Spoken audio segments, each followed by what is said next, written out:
भोलेनाथ का पवित्र महीना सावन इसकी शुरुआत हो चुकी है और ये सावन इसलिए भी काफी ज्यादा महत्व है क्योंकि इस बार 2 महीने का सावन पड़ रहा है।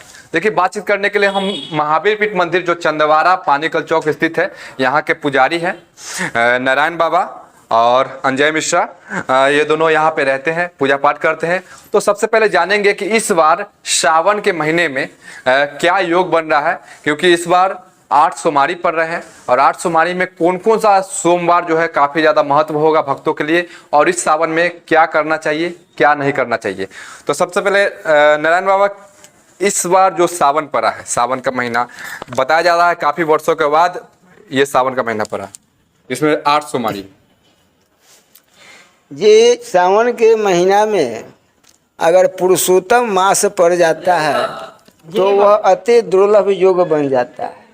पुरुषोत्तम मास विष्णु का होता है और सावन की महीना शिव का होता है, तो यह महीना हरिहर हो जाता है। हरि और हर दोनों का मास है हो जाता है और यह अति पवित्र दुर्लभ यह योग होता है। इसको मणिकांचन योग भी कहते हैं, जो पूजा पाठ आराधना करने के लिए अति उत्तम माना जाता है। अब इसमें जो है 8 सोमवारी हैं और 8 सोमवारी करने योग्य है, 8 सोमवारी किया जा सकता है। अब इसमें भक्त के ऊपर है जो करें ना, और इसमें अभिषेक करने से पूजा पाठ करने से अति लाभ होता है ना। उसका पुण्य का क्या जो है सो मखान किया जाए।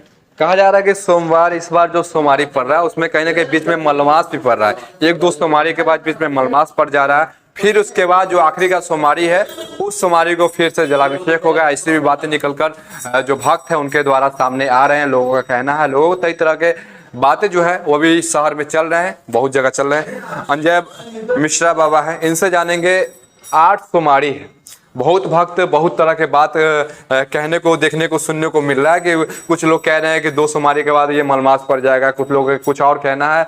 तो क्या लग रहा है इस बार?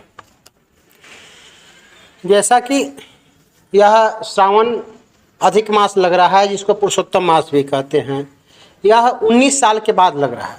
2004 में पुरुषोत्तम मास लगा था श्रावण में, और पुनः इस साल 2023 में पुरुषोत्तम मास लग रहा है।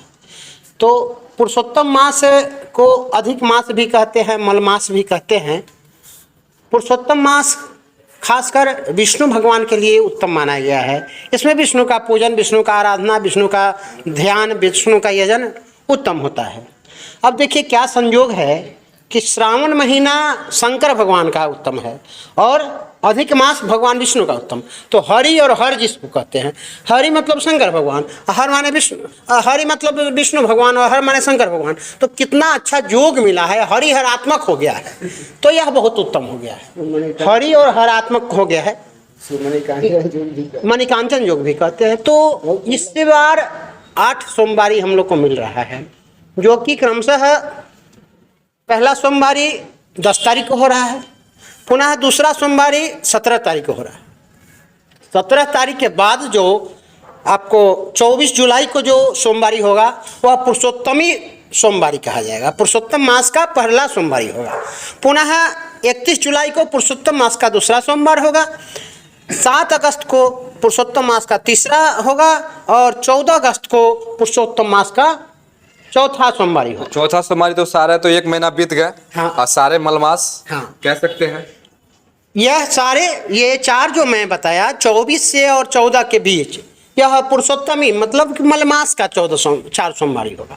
और पुनः उसके बाद 21 अगस्त को और 28 अगस्त को जो सोमवारी आएगा वह फिर उत्तम। जैसे इसकी क्रम ऐसा है कि कोई भी महीना में जब अधिक मास लगता है तो 15 दिन जो होता है वह शुद्ध महीना बोला जाता है। तो यह शुद्ध श्रावण कृष्ण पक्ष हुआ 2 सोमवारी, और अधिक श्रावण कृष्ण पक्ष होगा तीसरा सोमवारी 24 जुलाई को कृष्ण पक्ष। तो इस तरह से 4 अधिक मास का होगा, 4 शुद्ध मास का होगा। तो यह ऐसा कोई भावना नहीं है, ऐसा कोई विचार नहीं है कि अधिक मास का करने से फल नहीं मिलता है। 8 सोमवारी इक्वल है, 8 सोमवारी का बराबर महत्व है। हालांकि अगर देखा जाए तो भगवान विष्णु भी कहते हैं कि मेरे आराध्य देव शंकर भगवान है, और शंकर भगवान कहते हैं कि मेरे आराध्य देव भगवान विष्णु है। तो उसमें उस 4 सोमवारी में जो करेंगे उस पर शंकर भगवान की विशेष कृपा होगी, क्योंकि वो जानेंगे कि हमारे आराध्य का वह उपासना कर रहा है। इसलिए कहीं से भी कोई किसी सोमवारी में कोई दोष नहीं है।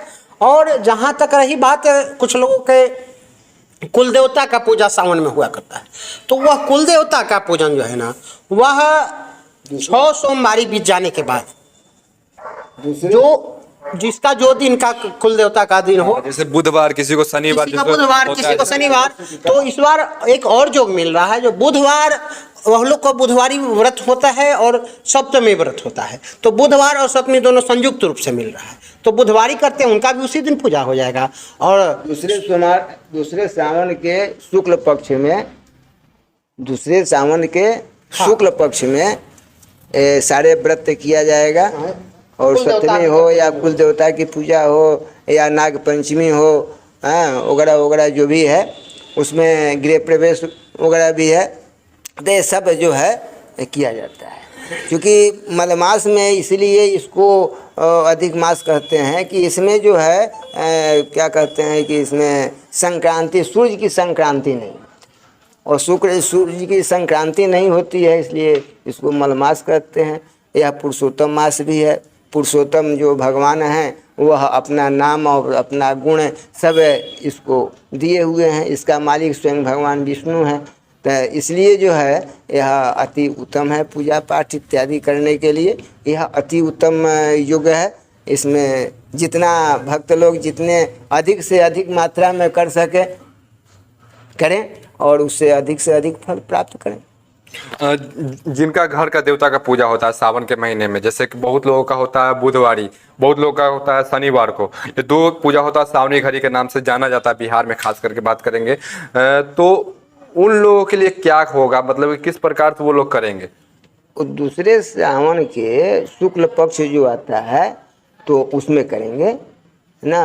पहला सावन का शुक्ल पक्ष और दूसरा सावन का कृष्ण पक्ष, यह अधिक मास कहलाता है ना। तो दूसरे सावन का जो शुक्ल पक्ष आएगा उसमें सब व्रत करेंगे। देखिए, सावन का महीना बाबा भोलेनाथ का पवित्र महीना कहा जाता है, और भोलेनाथ का महीना होता है कि ये पूरे महीने बाबा को जो जलाभिषेक होते हैं, वो लाखों लाख कंवरिया एक बार जब जल लेकर गंगा जी से आते हैं और जलाभिषेक कहते हैं। हम लोग मुजफ्फरपुर में है, तो मुजफ्फरपुर में प्रसिद्ध है बाबा गरीबनाथ धाम, और ये देवघर के बाद दूसरा देवघर, उत्तर बिहार का देवघर कहे जाने वाला गरीबनाथ धाम है। और यहाँ पर आपको बता दें कि पहलेजा घाट से जो भक्त है, जो कांवरिया है, वो जल बोझी करके आते हैं और जलाभिषेक करने के लिए आते हैं। तो इस बार 8 सोमवारी पड़ रहे हैं, जो कि 4 सोमवारी पहली और दूसरी जो शुरुआत में हो जाएगी, उसके बाद जो है वो मलमास में पड़ जाएगा, जो कहा जाता है हरि, यानी कि नारायण के नाम से भी आप पूजा कर सकते हैं। उसके बाद जो 4 सोमवारी के बाद फिर से जो लास्ट का 2 सोमवारी पड़ेगा, वो जो है वो फिर से आप सावन माह के यानी कि महादेव को फिर पूजा आराधना कर सकते हैं पंडित जी। वैसा ही है, सही बात है। और 21 तारीख को नागपंचमी होगा। नागपंचमी के बाद, जैसा कि आप प्रश्न किए हैं कि कुल देवता का पूजन का, तो नागपंचमी 21 तारीख के बाद से लेकर के और 31 के बीच में जिनका जिस दिन पूजा होता हो, किन्हीं का शनिवार होता है, किन्हीं का मंगलवार होता है, किन्हीं का सप्तमी होता है, तो वो लोग करेंगे 21 के बाद। 21 के बाद, तो 21 तारीख के बाद आप लोग कुल देवता का भी लोग पूजा कर सकते हैं। तो 21 तारीख इसी महीने में कि अगले महीने में? 21 अगस्त 21 अगस्त को। 21 अगस्त, हालांकि अभी जुलाई का महीना चल रहा है, इसके बाद जो महीना आएगा उस महीने में कुल देवता का पूजा कर सकते हैं। और सावन महीना कहा जाता है काफी ज्यादा पवित्र महीना होता है, और इसी महीने में कहा जाता है कि समुद्र मंथन भी हुआ था। और एक बात और मैं बताना चाहूँगा, कुछ लोग कृष्ण पक्ष का नागपंचमी करते हैं, जिसको अनहरिया कहा जाता है। अनहरिया का, वो 7 तारीख को होगा। 7 तारीख को, ये परसों 7 तारीख को, वह 7 जुलाई को कृष्ण पक्ष का नागपंचमी होगा। जो लोग अनहरिया में यानी कहा जाता है, जो गांव देहात का जो भाषा है उसके द्वारा जो कहा जाता है, जो गोबर पंचमी कहा जाता है, घर के बाहर लोग गोबर से वो नाग देवता का पूजा भी करते हैं और गोबर से वहां पर उनकी आकृति बनाते भी है, और जो है आपको स्वास्तिक का निशान भी बनाया जाता है। तो वो लोग 7 जुलाई को पूजा कर सकते हैं, यानी कि आज तो 5 है, दो दिन के अनहरिया बाद। में करते हैं, कुछ अंजुरिया पक्ष तो में करते अनहरिया वाला जो कृष्ण पक्ष का होता है वह 7 तारीख को होगा और शुक्ल पक्ष का होता है वो 21 तारीख को होगा, 21 अगस्त को। बिल्कुल, तो ये सभी तरह की आपको जानकारी हम दे रहे थे, और भी जानकारी के लिए बने रहिए हमारे साथ। तब तक के लिए मैं अभिषेक रंजन आपसे लेता हूँ विदा, नमस्कार।